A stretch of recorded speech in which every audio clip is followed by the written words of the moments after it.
പ്രിയമുള്ളവരെ, ഹൈക്കോടതി ന്യായാധിപനായിരുന്ന CK അബ്ദുറഹീം എന്ന് പറയുന്ന വ്യക്തി ഈ അടുത്ത് ഒരു മാധ്യമത്തിൽ ഒരു ലേഖനം കൊടുക്കുകയുണ്ടായി. വളരെ ഹൃദയസ്പർശിയായ കാരുണ്യത്തിൻ്റെ അങ്ങേയറ്റത്തേക്ക് വായിക്കപ്പെടാൻ പറ്റുന്ന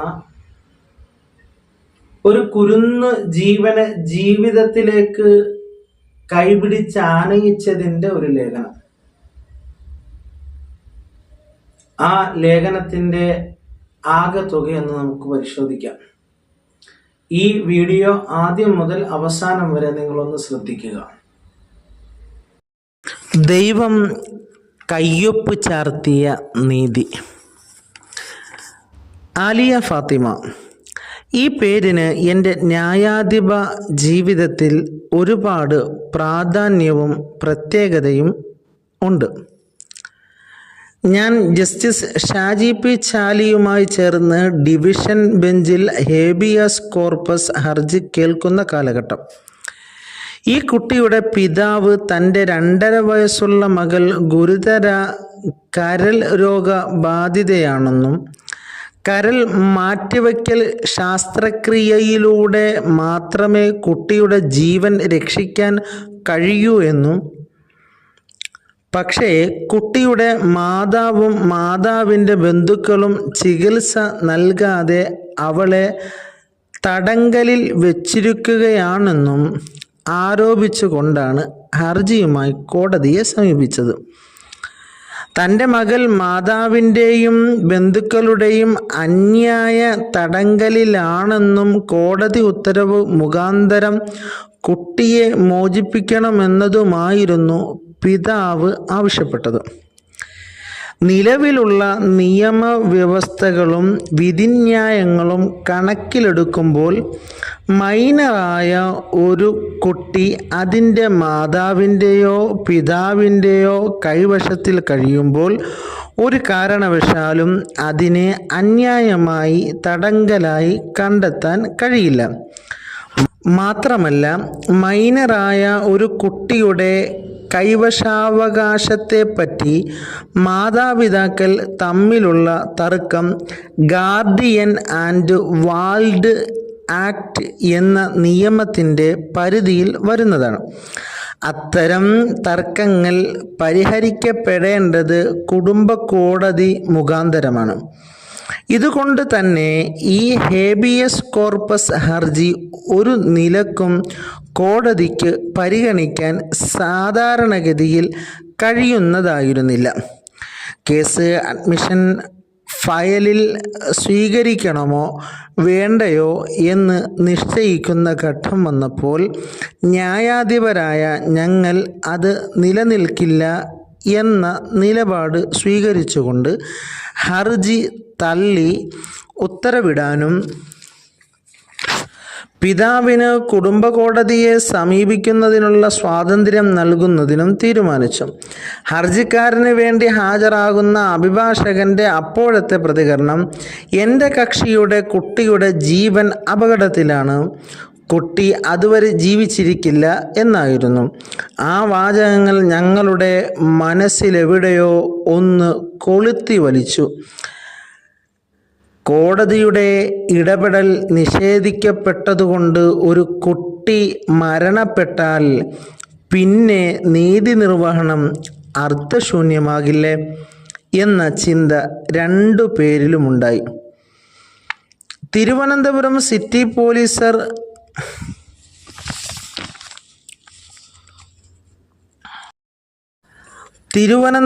സിറ്റി പോലീസ് കമ്മീഷണറോട് കുട്ടിയെ ചികിത്സിച്ചിരുന്നു എന്ന് പറയുന്ന പ്രമുഖ സ്വകാര്യ മൾട്ടി സ്പെഷ്യാലിറ്റി ഹോസ്പിറ്റലിൽ നിന്നും റിപ്പോർട്ട് വാങ്ങി ഹാജരാക്കാൻ ഉത്തരവിട്ടു.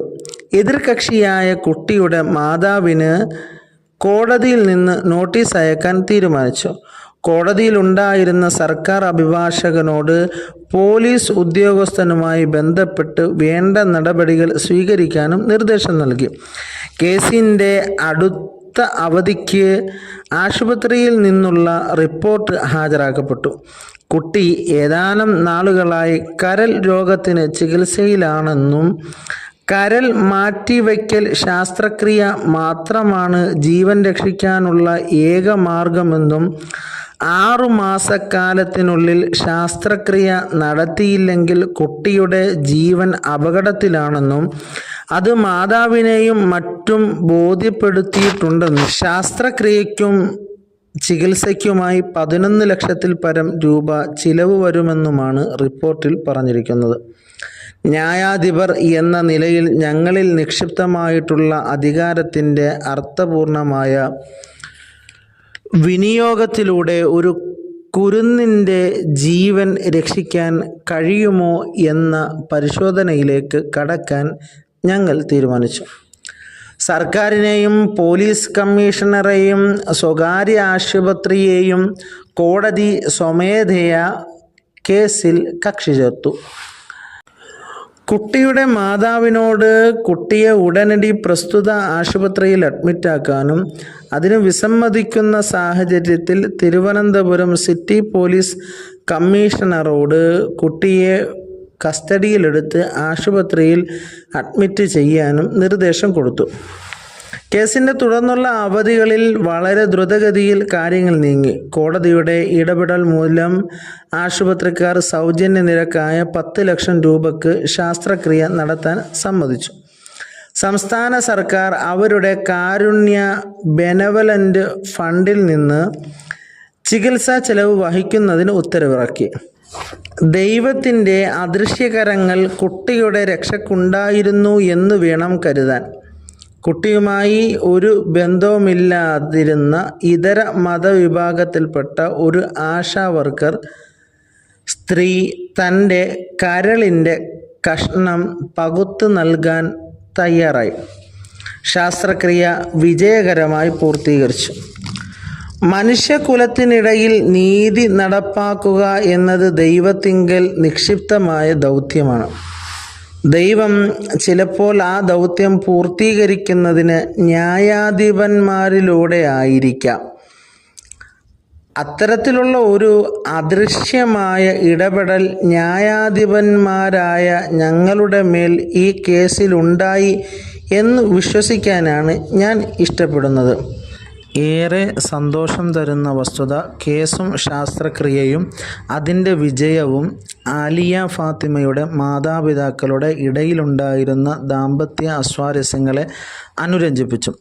ശസ്ത്രക്രിയ കഴിഞ്ഞു കുട്ടിയുടെ പിതാവ് അദ്ദേഹത്തിൻ്റെ തൊഴിൽ സ്ഥലമായ ഗൾഫ് നാട്ടിലേക്ക് പോയി. കുട്ടി വീണ്ടും അമ്മയുടെ സംരക്ഷണത്തിലായി. കുട്ടിയുടെ ചികിത്സ കഴിഞ്ഞ് ആശുപത്രിയിൽ നിന്ന് ഡിസ്ചാർജ് ചെയ്യുന്ന ദിവസം ആശുപത്രിക്കാരുടെയും വക്കീലന്മാരുടെയും ക്ഷണം സ്വീകരിച്ച് ഞാനും ഭാര്യയും തിരുവനന്തപുരത്ത് ആശുപത്രിയിൽ കുട്ടിയെ സന്ദർശിച്ചു. ആൾക്കൂട്ടം കണ്ട് ഭയചകിതയായ കുട്ടി കരൾദാതാവായ ആശാ വർക്കർ സ്ത്രീയുടെ കൈത്തണ്ടക്കുള്ളിൽ സമാധാനത്തോടെ ഇരുന്ന് മധുരം കഴിക്കുന്ന കാഴ്ച ദൈവത്തിൻ്റെ അദൃശ്യമായ ആ ഇടപെടലിന് സാക്ഷ്യമായിരുന്നു. നിയമം മാത്രമാണോ നീതി എന്ന ചോദ്യത്തിന് അല്ല എന്ന ഉത്തരം നൽകുന്ന ചുരുക്കം സന്ദർഭങ്ങൾ അഭിഭാഷകരുടെയും ന്യായാധിപന്മാരുടെയും ജീവിതത്തിൽ ഉണ്ടാകാറുണ്ട്. ഫാത്തിമ കേസ് അതിനൊരു ഉദാഹരണം മാത്രം. എത്രയോ നല്ലൊരു കഥയാണ്. ജസ്റ്റിസ് CK അബ്ദുറഹീം എന്ന് പറയുന്ന വ്യക്തി ദൈവം കയ്യൊപ്പ് ചാർത്തിയ നീതി എന്ന് പറയുന്ന ഹെഡിങ്ങിൽ കൊടുത്തത് യഥാർത്ഥത്തിൽ ദൈവം കയ്യൊപ്പ് ചാർത്തിയ ഒരു നീതിയാണ്. അദ്ദേഹത്തിന് എല്ലാവിധ ഭാവുകങ്ങളും പ്രാർത്ഥനകളും.